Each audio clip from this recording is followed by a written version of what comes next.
The truth behind the CIA's darkest operation.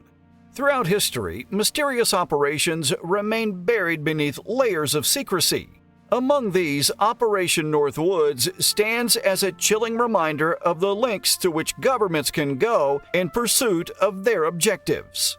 Born in the shadowy corridors of power during the Cold War era, this operation unveils a shocking plot hatched within the heart of the American government, one that would have altered the course of history had it been carried out. The stage is set in the early 1960s, a time of intense geopolitical tensions between the United States and its communist adversaries. Fearing the spread of communism and the threat posed by Cuba's alliance with the Soviet Union, members within the U.S. government concocted a diabolical plan known as Operation Northwoods.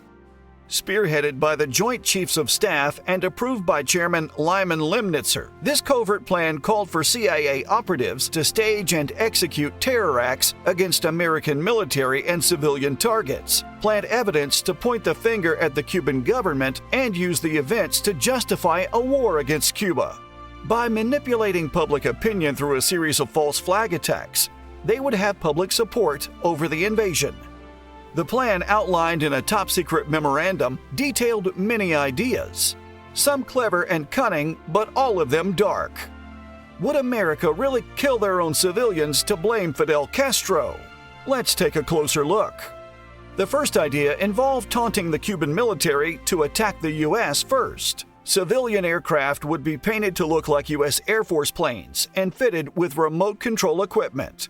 The planes would then be flown close to the Cuban border, simulating aggressive maneuvers or attacks in order to provoke a response from their military without actually involving expensive and well-tracked military aircraft.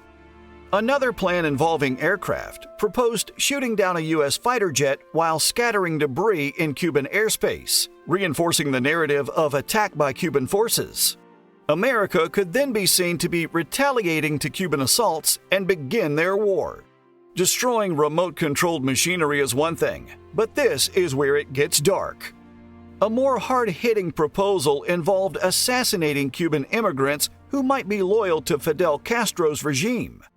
Targeted shootings, poisonings, or fake accidents were among the suggestions for taking out Cuban nationals, the goal being to disrupt support networks and sow fear in Cuban communities. Whether these support networks were existent or not didn't seem to matter. With similar goals in mind, explosives and forced system failures were suggested in order to sink the boats of Cuban refugees who were on their way to America to seek asylum. Reports would then describe natural disasters or accidents as the reasoning for the losses. The idea behind this was to remove more Cuban nationals while also deterring further immigration, reducing the support of Fidel Castro in the United States. However, it wasn't just immigrants that the U.S. government was prepared to kill.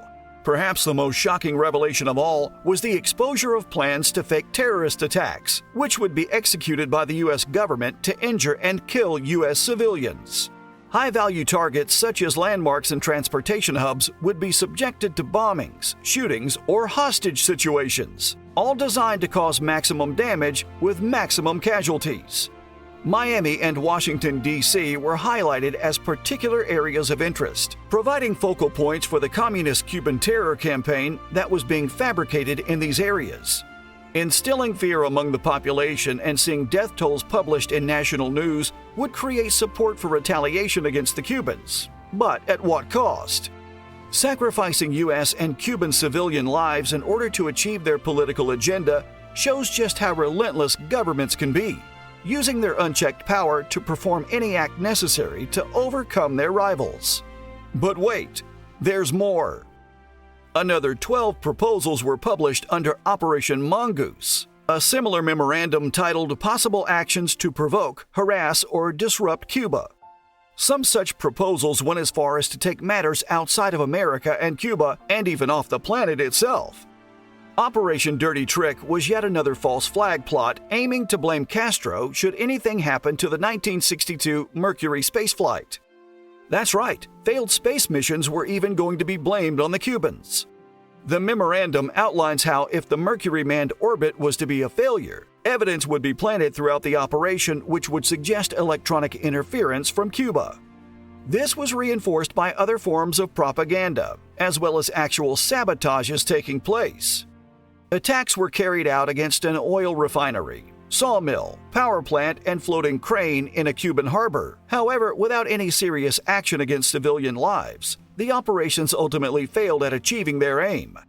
They only heightened the tensions between the United States and Cuba, as well as between American citizens and their government. Once the memorandum was published and the shocking plans to kill their own citizens were revealed, the feeling of safety and trust in the U.S. government was shattered. Who knows how the course of history would have changed should these operations have actually been carried out? While the relationship between the two countries isn't perfect, it certainly doesn't appear to be stooping to the levels of these dark and sinister operations, and the citizens can hopefully trust in their governments after the exposure of these shocking ideas. Thanks for watching, and subscribe for more content. Sergeant Rooster, over and out.